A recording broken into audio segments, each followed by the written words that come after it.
Selamat menonton video pembelajaran ini. Jangan lupa subscribe untuk menunjukkan dukungan kamu kepada channel aku.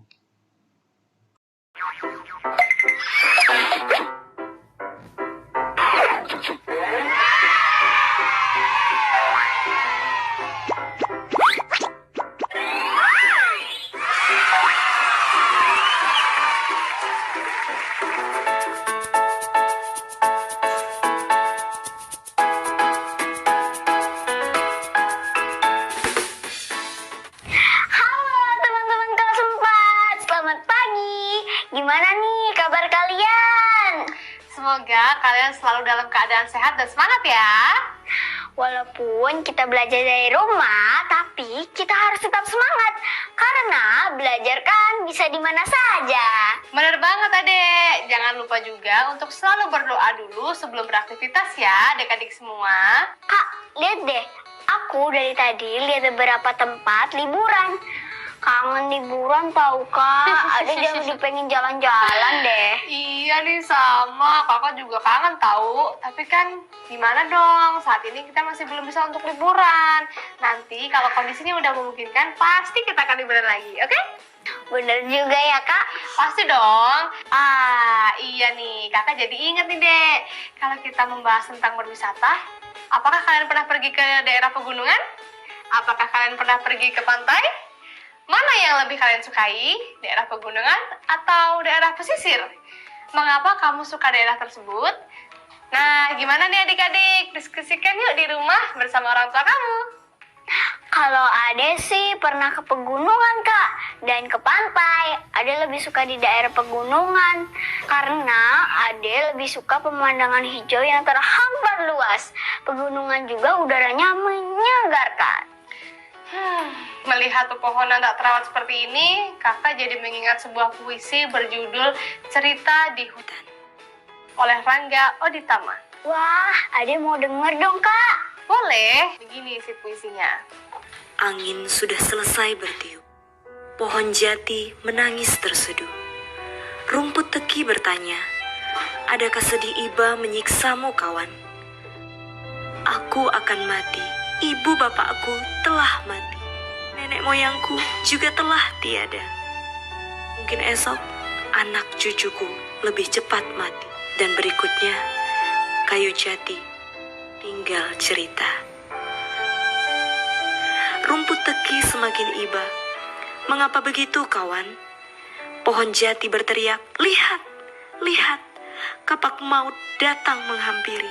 Jangan, jangan, jangan.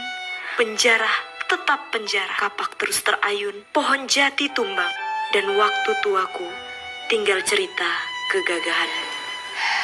Dek, bukankah puisinya begitu menyentuh? Sepertinya Ade mengerti maksud puisi tadi Kak. Nah, kalau adik paham, yuk sekarang kita menjawab latihan dari puisi tadi. Jangan lupa siapkan alat tulis ya, dan tulis jawaban kalian di buku atau lembar jawaban yang ada. Nah, pertanyaan pertama, menurut kamu, apakah kalimat pohon jati terseduh dalam puisi ini berarti sebuah pohon bisa menangis? Enggak dong Kak. Menurut aku pohon itu diumpamakan sedih karena akan ditebang. Oke, bisa diterima. Terus, apa yang menyebabkan ibu bapak dan nenek moyang pohon jati tiada? Dari puisi itu sepertinya ditebang oleh para penjara. Adik-adik di rumah, ayo gimana? Tuliskan pendapat kalian ya.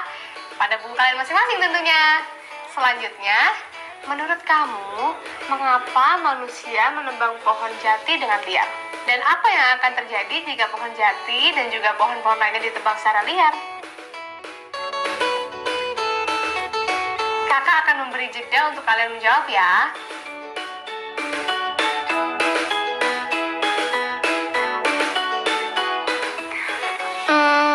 Sudah selesai Kak. Oke, untuk soal pertama, jawabannya adalah tidak. Pohon tidak menangis. Dan soal nomor 2, jawabannya adalah karena ditebang secara liar oleh penjara hutan. Untuk soal nomor 3, jawabannya adalah mereka ingin menjual dan mendapatkan uang dengan cepat. Kalimat tidak harus sama persis ya adik-adik. Untuk jawaban nomor 3, intinya adalah motif ekonomi. Kita akan lanjut soal nomor 4. Jawabannya adalah hutan gundul, tanah longsor, dan juga banjir. Gimana nih, Dek? Yeay, ada bener semua nih, walaupun kalimatnya berbeda. Namun artinya masih sama dong, Kak. Iya dong. Oh iya, adik-adik di rumah tuliskan jawabannya dengan bahasa kalian sendiri ya.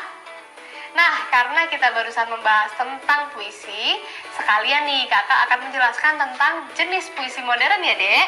Jadi, Dek, puisi modern disebut juga dengan puisi bebas. Puisi modern tidak memiliki aturan khusus yang mengikat dalam proses pembuatannya, termasuk jumlah bait, jumlah baris, atau sajak bebasnya. Nah, seperti yang terlihat di layar berikut adalah beberapa contoh puisi modern. 1. Balada, puisi yang berisi atau menggambarkan sebuah cerita. 2. Himne, puisi yang menceritakan atau menuliskan pujian-pujian kepada Tuhan maupun hal lainnya yang dianggap mulia dan berjasa seperti pahlawan, guru, dan lain-lain. Nomor 3. Elegi, puisi yang berisi ungkapan duka maupun rasa sedih, rindu, atau kemurungan yang bisa disebabkan oleh kepergian maupun kematian seseorang. Wah, banyak ya Kak ternyata jenis puisi. Iya dong. Nah, untuk melatih adik-adik yang di rumah sepertinya akan lebih baik kalau kalian membuat puisi kalian sendiri ya. Salin tabel yang ada di layar ya. Nanti kalian boleh baca di depan orang tua masing-masing ya. Dan jangan lupa mencatat adik-adik. Karena kita tadi membahas tentang puisi, tahu nggak Dek? Pada setiap puisi banyak sekali kata kiasan yang penuh akan makna yang tersirat. Nah, sekarang kita akan membahas tentang kata kiasan ya. Emangnya apa itu kata kiasan? Kata kiasan adalah kata yang tidak formal dan tidak memiliki arti kata yang sebenarnya. Kata kiasan dipakai untuk memberi rasa keindahan dan penekanan pada pentingnya hal yang disampaikan. Misalnya nih, cita-citanya setinggi langit. Maksudnya adalah dia bercita-cita sangat tinggi atau dia terkejut. Wajahnya jadi seperti kapas. Maksudnya adalah dia terkejut sehingga wajahnya menjadi sangat pucat. Nah, kata kiasan ini sering banget ditemukan pada nyanyian-nyanyian, puisi-puisi, dan karya-karya tulis lama. Sekarang kakak akan kasih contoh kata kiasan ya. Nah, contohnya adalah Rara selalu menjadi bintang kelas, yang artinya Rara selalu menjadi juara di kelasnya. Yang kedua, wajahnya berseri bagaikan bulan purnama, yang artinya adalah wajahnya cerah dan bersih. Itu dia contohnya. Paham gak nih adik-adik yang ada di rumah dengan kata kiasan sekarang? Paham dong Kak? Nah, sekarang untuk mengasah kemampuan adik-adik, kakak punya latihan soal nih untuk kalian kerjakan. Siap kan? Siap! Nah, adik-adik, ini adalah latihan pertama. Perhatikan layar ya, soalnya bisa kalian salin di lembar kerja kalian. Kakak akan berikan waktu untuk kalian menjawab.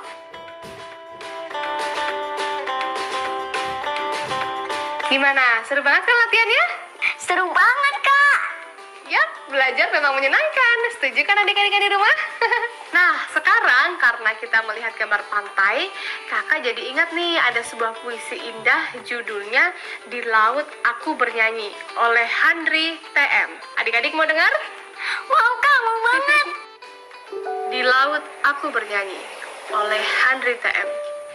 Di tepi pantai yang menghampar sepanjang lautan, angin menderu kencang, aku berdiri dan bernyanyi. Bernyanyi tentang tanah air yang indah nian. Tanah airku, tanah air kita juga, seperti negeri impian yang indah mempesona. Ibu Pertiwi berjajar pulau, berjuta mil laut mengelilingi. Siapa tidak merasa bangga? Di tepi laut aku bernyanyi, bersiul, bahkan bergumam, memanggil beribu ikan yang menari-nari di bawahnya. Para nelayan hilir mudik antara pulau yang satu ke pulau yang lainnya. Mereka ikut bernyanyi-nyanyi. Ketika jala mereka lempar ke tengah, ribuan ikan pun menghindar, sebagian lainnya terjala di dalam perangkap, pasrah terhadap sang pemburu ikan. Oh, indahnya lautku, serupa lukisan. Warnanya biru, putih keperakan. Suara ombak berkecipak, seperti musik yang dibenturkan. Di kedalaman pasti terdapat kehidupan yang indah. biota laut yang subur dan harmoni alam yang menyejukkan. Sungguh sayang jika kita abai dan membiarkan. Mari kita rawat bersama dan kita jaga agar laut tetap elok mempesona. Gimana? Bagus nggak deh puisinya? Bagus banget, Kak. Keren. Nah, sekarang saatnya kuis ya, Dek. Masih semangat kan untuk kuis? Semangat dong, Kak. Teman-teman juga semangat dong. Iya dong. Nah, untuk adik-adik yang di rumah juga salin pertanyaannya ya. Nanti kita bahas bersama-sama jawabannya. Kakak akan berikan waktu untuk mengerjakan. Untuk selanjutnya, adik-adik dapat isi tabelnya sendiri ya. Kalian dapat diskusikan dengan pendamping belajar kalian di rumah. Selamat menjawab. Gimana? Sudah selesai? Sudah, Kak. Mari kita bahas. Oke deh. Yuk kita bahas. Dari soal nomor 1, jawabannya apa? Bangga ya, Kak? Yeay, bener. Kalau soal nomor 2, jawabannya apa? Kalau yang nomor 2, aku tahu, Kak. Jawabannya indah dan bersih. Wah, kamu memang hebat ya. Berarti kamu nyimak nih. Bener banget jawaban kamu. Kalau gitu, soal nomor 3 kira-kira jawabannya apa nih, Dek? Jawabannya kalau soal nomor 3 adalah penulis ingin agar kita menjaga laut agar tetap indah dan bersih. Wah, sempurna. Yeay. Jawaban kamu benar semuanya. Yeay, benar semua. Hebat ya adik kakak satu ini. Seneng deh. Kali gitu tingkatkan terus ya adik-adik yang di rumah, juga jangan mau kalah. Semangat terus dan tingkatkan lagi belajarnya. Yuk lanjut belajar. Adik kakak nih ya, dari tadi latihannya serius banget loh. Jawabannya benar semua lagi. Hebat. Kamu benar-benar fokus ya kalau belajar. Kakak seneng dilihatnya. Bangga tau nggak? Iya dong, Kak. Kan dimanapun kita bisa belajar. Kita harus selalu serius dan memperhatikan. Wah, patut ditiru nih ya adik-adik ya di rumah. Fokus dan serius ya kalau belajar. Nah, sekarang mari kita lanjutkan materi belajar kita. Hari ini kita banyak membaca puisi ya adik-adik. Pasti kalian masih ingat dong 2 puisi yang kakak bacakan tadi? Nah, sekarang kakak ingin memberi tugas nih pada kalian untuk membandingkan kedua puisi tadi. Tenang aja, kakak akan menampilkan 2 puisi tadi di layar. Untuk sekarang, kalian salin dulu tabel seperti yang ada di layar di lembar kerja kalian ya.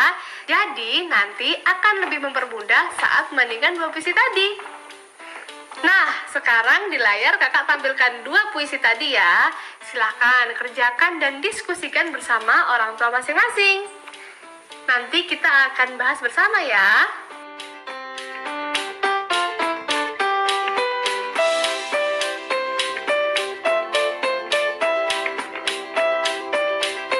Gimana adik-adik, sudah selesai? Sudah, Kak. Kita bahas ya, Kak. Dari judul dulu ya. Judul puisi pertama adalah Cerita di Hutan. Sedangkan puisi kedua adalah Di Laut Aku Bernyanyi. Benar gak, Kak? Bener dong, Dek. Kamu pinter deh. Oke, Kak. Kita lanjut bagian jenis puisi ya. Puisi pertama jenisnya adalah elegi. Sedangkan puisi kedua adalah balada. Gimana, Kak? Bener banget, 100 untuk Angel. Yeay. Lanjut ke bagian isi puisi ya, Kak. Puisi pertama berisi tentang kesedihan. Sedangkan puisi kedua berisi tentang kebahagiaan. Masih benar gak, Kak? Masih dong, kamu hebat. Yeay. Kita lanjut ke bagian pesan yang ingin disampaikan penulis puisi. Puisi pertama berpesan agar menjaga hutan agar tetap lestari. Sedangkan puisi kedua berisi menjaga laut agar tetap indah dan bersih. Gimana, Kak? Wah, kamu hebat banget. Semua jawabannya benar loh. Pinter ya deh aku ini. Nah, adik-adik yang di rumah gimana? Jawabannya benar semua juga nggak? Lanjutkan semangat belajarnya ya adik-adik.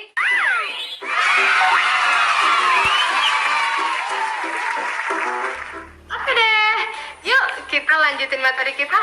Sekarang kakak ada kuis nih untuk adik-adik di rumah. Perhatikan layarnya ya adik-adik. Perhatikan gambar bunga bangkai di layar. Hitunglah perkiraan ketinggian bunga bangkai tersebut. Jangan lupa diskusikan bersama orang tuamu di rumah ya. Kakak akan berikan kamu waktu untuk diskusi.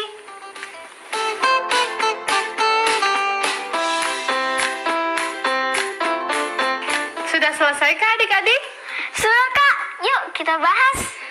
Oke, jadi tinggi bunga bangkai adalah pada kisaran 100 sampai 120 cm. Mengapa?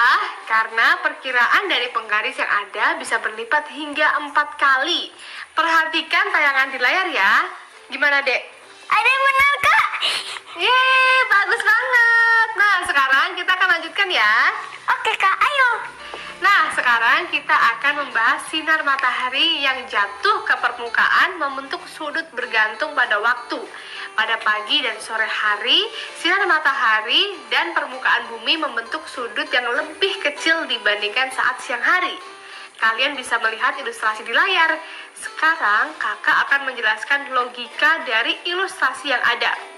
Nah, sudut yang dibentuk oleh sinar matahari dan permukaan tanah juga berpengaruh terhadap panjang bayangan. Jika sudut yang dibentuk kecil, bayangan akan makin panjang. Sebaliknya, makin besar sudut yang dibentuk, maka makin pendek bayangannya. Paham nggak, Dek? Ada paham Kak. Jadi kalau sudut yang dibentuknya kecil, bayangannya akan panjang, berbanding terbalik dengan sebaliknya. Yap, benar banget, Dek. Untuk lebih jelasnya, kita langsung aja praktikan. Yuk! Nah, Dek, sekarang kita sudah berada di hutan. Lihat deh. Benar Kak. Sekarang kita adalah seorang petualang yang akan melakukan percobaan. Yeay, benar banget, Dek. Adik-adik di rumah, salah satu kekayaan alam Indonesia adalah luasnya hutan tropis yang ditumbuhi berbagai jenis macam pepohonan. Salah satu jenis pepohonan yang ada di Indonesia adalah pohon ulin yang dapat mencapai ketinggian hingga 30 meter. Wow, pernahkah kalian mengukur panjang bayangan dan sudut dan juga bentuk oleh bayangan dari pohon setinggi 30 meter? Wah, tinggi banget ya Kak. Ada belum pernah melakukan percobaan ini Kak. Nah, kita nih sekarang akan melakukan sebuah percobaan. Kalian akan membuat model pohon dan menghitung sudut yang dibentuk oleh cahaya matahari dengan menggunakan bayangan model pohon tersebut. Ayo Kak, kita lakukan. Untuk mengukur bayangan, kamu membutuhkan beberapa bahan sebagai berikut nih. Pertama, 2 buah ranting atau benda apapun dengan panjang berbeda untuk model pohon. Dan kamu bebas menentukan panjangnya. Kedua, tali. Dan ketiga adalah penggaris dan busur derajat. Nah, sekarang ikuti langkah-langkah kegiatan yang perlu kalian lakukan ya.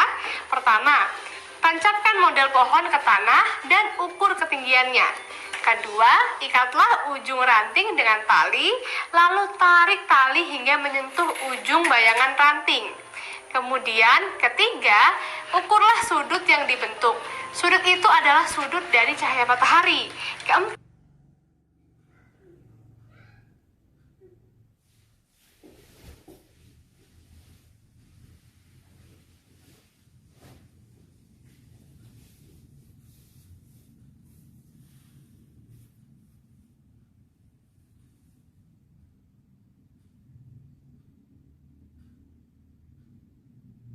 Menyenangkan, Adek jadi bisa lebih paham tentang pengukuran sudut ini. nah, itulah kegunaan dari percobaan langsung, Dek. Asyik kan percobaan kita? Asik banget Kak. Kita juga jadi sekalian menjelajahi hutan deh. Iya, walaupun cuma sebentar, setidaknya kita bisa menjelajah. Nah, kita lanjut yuk. Ini ada soal latihan lagi nih, Dek. Masih semangat kan? Selalu dong Kak, semangat. Oke deh, sekarang kembali perhatikan layar ya. Akan ada ilustrasi dan nanti sekalian bisa menjawab pertanyaan dari ilustrasi tersebut. Nanti tulis jawaban kalian pada lembar kerja ya. Terlihat ada pohon setinggi 15 meter. Contoh di layar adalah saat sudut cahaya matahari 45 derajat yang didapat dari bayangan pohon. Dengan bayangan tinggi pohon saat menggambar menjadi 15 cm saja. Coba digambar ya adik-adik yang di rumah, nanti kita akan bahas bersama.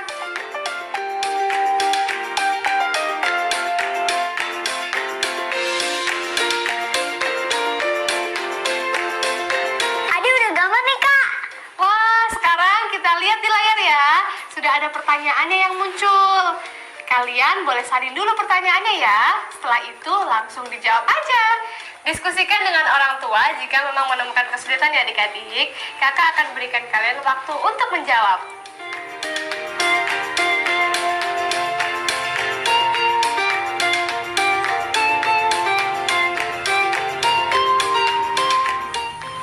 Kak, udah selesai. Yuk kita bahas bersama-sama. Oke deh, nah untuk soal pertama, tentukan sudut dari cahaya matahari jika pohon di atas menghasilkan bayangan sepanjang 10 meter. Nah, jawaban nomor 1 ini bisa berbeda-beda, tergantung dari percobaan kita. Kalau punya kakak sekitar 60 derajat, jadi kakak anggap benar jika sudutnya lebih besar ya dek. Adek gimana? Benar dong kak, kan kita percobaannya bersama. Iya ya lupa. Gimana sih kakak? Nah yuk kita lanjut ke soal kedua ya. Pohon dengan tinggi 8 meter menghasilkan bayangan sepanjang 16 meter saat sudut cahaya matahari membentuk sudut. Nah jawabannya gambar sepasang sudut sama besar seperti yang ada di layar. Gimana dek? Benar lah kak. Teman-teman yang ada di rumah gimana? Lanjut soal nomor 3 ya. Pohon dengan tinggi berapa meterkah yang menghasilkan bayangan sepasang berapa meter saat sudut cahaya matahari 35 derajat? Jawabannya bisa tergantung dari penggunaan ranting dan panjang bayangannya. Jika ranting pendek bisa menghasilkan sudut yang sama. Jadi bisa sudut A sama dengan sudut B, ataupun sudut derajatnya bisa lebih besar atau lebih kecil. Nah, sudah selesai nih materi hari ini. Gimana dek? Ada banyak hal yang ada pelajari hari ini. Nah, sekarang kita harus merapikan alat tulis setelah kita gunakan untuk belajar. Adik-adik yang di rumah juga rapikan kembali ya alat tulisnya. Oke kak. Halo teman-teman. Setelah mempelajari semua materi hari ini, jangan lupa ya untuk menuliskan kembali apa saja yang kalian pelajari hari ini di buku catatan kalian ya. Hari ini kita sudah belajar tentang membaca berbagai macam cerita, memahami arti dari puisi dan kata kiasan, menulis puisi modern, pengukuran sudut bayangan, dan memahami penggunaan penggaris busur derajat. Nah, jangan lupa juga ya untuk mencatat buku atau bacaan yang kamu pelajari hari ini di jurnal membaca mingguan kalian ya. Karena nanti kalian akan kami ajak untuk membuat model gunung berapi bersama. Jangan lupa ya untuk siapkan barang yang dibutuhkan mulai sekarang. Jika mengalami kesulitan dalam menghafal atau memahami materi, mintalah bantuan anggota keluargamu untuk membantumu belajar. Tetap semangat belajar ya, dan tingkatkan ilmu. Terima kasih ya adik-adik yang sudah bergabung bersama kami. Tetap jaga kesehatan kalian ya, dan jangan lupa untuk membantu orang tua. Sampai jumpa besok. Dadah!